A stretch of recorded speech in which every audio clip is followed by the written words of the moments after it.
Hey, I'm an electron, and this is quantum tunneling. So why quantum tunneling? Quantum physics is everywhere. The micro world obeys the laws of quantum mechanics, and classical mechanics is just an approximation for large systems of objects.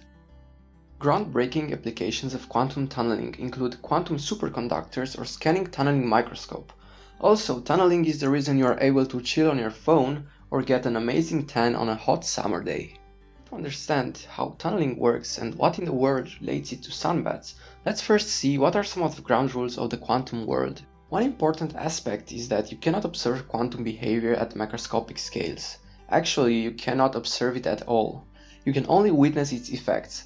Think about Young's double-slit experiment. Trying to see which path the photon is taking destroys the interference. So it is crucial to understand that quantum is a probabilistic world. Thus, one cannot predict the exact location of a particle in space, only the probability of finding it at different locations. And this is quantum tunneling all about. You know where you might find that particle, but sometimes it isn't where it should supposedly be. It's like pineapple on a pizza or lectures at 9 am. A great example of tunneling is the orbital motion of the electrons around the nucleus. Colored beams are the places in which you can find the electron. Again, it is a probability. You know that the electron is somewhere in there, but you do not exactly know where. Do you see the empty space in the middle of each orbital? That's quantum tunneling. The electron is tunneling from one beam to the other one. To look at quantum tunneling, we will be using the time-independent Schrodinger's equation. It can be used to solve any potential energy problem, including when there is no potential. Here we say the particle is free and the TISE will look like this, which is the same as simple harmonic motion and is solved in the same way, where the general solution is this. To understand quantum tunneling, we will first understand the finite square well.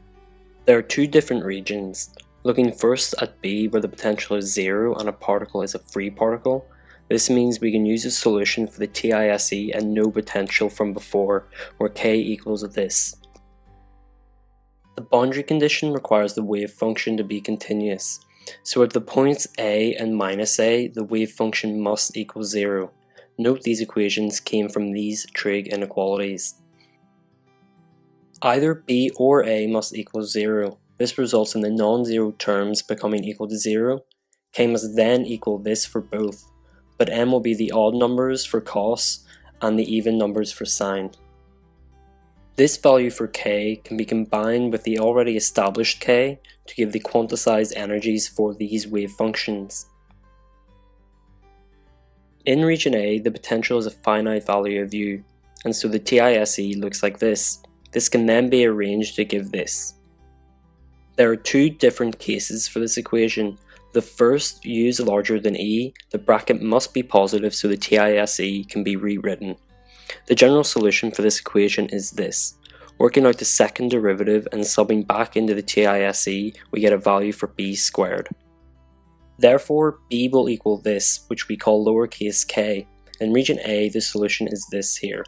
But the wave function can't be multivalued. K can't be positive and negative. In the left region, negative k would explode to infinity. So the solution must be this. On the right, positive k goes to infinity, so the solution must be this. Let's suppose we have a mountain with a valley on either side of it. If we were to roll a ball into one of the valleys, we know that the ball will not get any higher on the other side than the horizontal point we release it from. Even if the ball would really want to get to the other side, it just doesn't have enough energy to do so. That's because of conservation of energy. The quantum world, on the other hand, is a whole nother story. Compared to the classical one, in the quantum world, the probability of finding the particle in the valley is the highest, but that's not the only place it could be.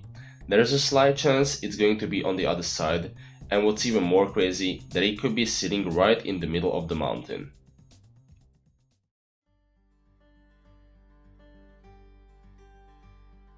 When two nuclei approach each other, there is a strong repulsive force driving them as far apart as possible.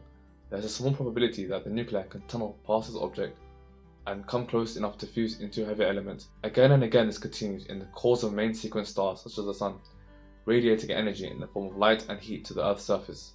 So quantum tunneling is one of the roots of our existence. One of the most powerful methods of analyzing surfaces is with a scanning tunneling microscope. By taking advantage of the exponential increase in tunneling as the microscope is brought closer to the surface, a noticeable difference in the current is created. This can be used to image surfaces at the atomic level. DNA analysis and microelectronics are just a couple of examples of the uses of the microscope. QTCs, or quantum tunneling composite, are a range of technologies which are similar to the scanning tunneling microscope. Quantum tunneling is slow in the digital revolution. Chips in computers work by using zeros and ones, with zeros being no current and 1 being a flow of current. But as the chips are becoming smaller and smaller, the electrons will be able to tunnel past any barrier, meaning there is no longer a distinction between zeros and ones. This means the next computer advertised by big companies will have the same power as previous models. A colossal gap in the technology sector could cause havoc in the global economy. This leads to quantum computers, which make use of quantum effects rather than working against tunneling.